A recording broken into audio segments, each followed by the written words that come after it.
Il y a quelques mois, sur mon compte TikTok, j'ai posté une vidéo qui parle de la santé mentale des enfants africains face à leurs parents. Vous écoutez pas du tout, hein? Je crois que vous avez jamais vraiment porté attention à ce que je dis.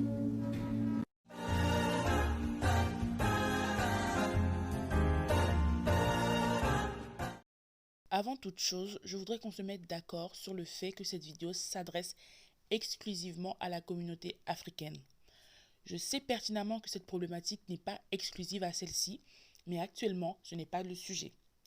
Les messages du style «ça existe aussi chez les blancs» ou encore «mon père est blanc et j'ai vécu la même chose» ne sont pas nécessaires. Je sais que ça existe dans d'autres communautés, vous le savez, on le sait, mais actuellement ça ne fait pas avancer le débat de base qui est la santé mentale en Afrique. Cette vidéo est faite par une femme noire pour la communauté noire et c'est de ça qu'il s'agit. Concentrons-nous là-dessus. De manière générale, on a tendance à croire que l'esclavage, la ségrégation ou même le racisme, c'est de l'histoire ancienne. Que tout ce que les Noirs ont vécu n'est plus du tout d'actualité et que tout est réglé depuis des lustres. Mais on se trompe complètement, car en regardant juste un peu en arrière, on se rend vite compte que ça date littéralement d'hier.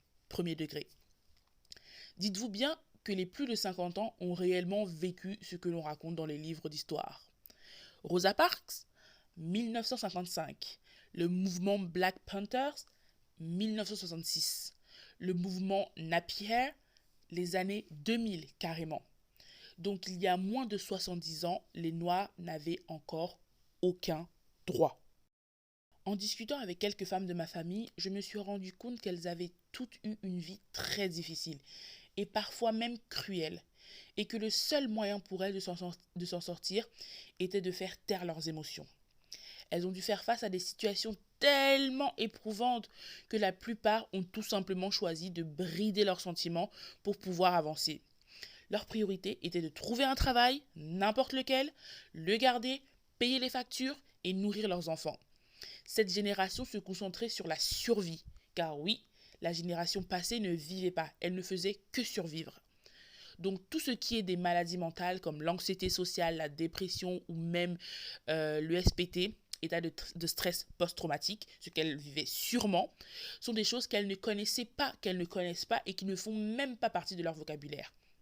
C'est quelque chose que nous, notre génération, on doit d'abord comprendre avant de les charger de tous les reproches du monde.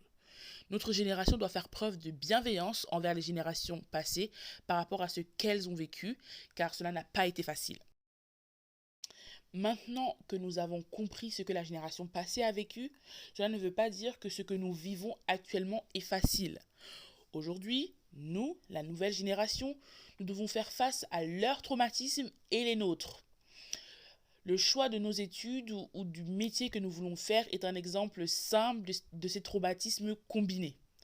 Est-ce que je dois choisir de faire de longues études pour avoir un métier stable et rendre fiers mes parents qui, eux, n'ont pas eu cette opportunité? Ou est-ce que je fais un métier qui me passionne, quitte à aller à l'encontre de mes parents qui m'ont tout donné? Ensuite, il y a la question de la santé mentale. Ayant eu un passé très compliqué, à un moment de ma vie, je me suis sentie pris au piège car je n'arrivais pas à me sentir légitime de ressentir ce que je ressentais parce que celles avant moi ont réussi à avancer malgré leurs traumas et les difficultés de la vie qu'elles rencontraient. Et avec les miens et la belle vie que je suis censée mener, je mets bien des guillemets, je mourrais à petit feu sans réussir ne serait-ce qu'à me lever le matin. Pendant longtemps, il m'a été impossible d'aller voir un psy par mes propres moyens et ma propre volonté. Car dans ma culture, les psys, c'est soit pour les fous, soit c'est un truc de blanc. Et malheureusement, dans la communauté africaine, nous sommes encore beaucoup trop à penser comme ça. Si la personne avec qui je partage ma vie ne m'avait pas littéralement traîné pour aller voir un psy, je ne sais pas où je serais actuellement. En tout cas, sûrement pas sur YouTube avec vous. Je pense qu'il est important pour notre génération de s'écouter, de se pardonner et surtout de se donner les moyens de guérir. Et pour tout cela, la première chose, c'est d'être dans la bienveillance avec soi-même. Les temps changent, le monde évolue, les gens évoluent. Cette vidéo se veut préventive et surtout de bons conseils. Qui que vous soyez, vous êtes en totale légitimité de ressentir ce que vous ressentez. Personne ne vous aidera plus que vous-même. N'attendez rien de personne, même de vos parents. Car chacun doit dealer et deal en permanence avec ses propres démons. Comme je le dis souvent, s'il y a un problème, il y a forcément une solution. Et heureusement qu'en 2022, nous avons la chance d'avoir plusieurs options à notre disposition. Il est temps d'aller de l'avant et de se donner les moyens de guérir de tous ces traumatismes accumulés durant des centaines d'années. Ça ne sera pas facile et surtout ça ne va pas se faire en un jour. La patience et la bienveillance sont les maîtres mots de ce long chemin. Je vous envoie tout l'amour possible et vous souhaite bon courage à toutes et à tous.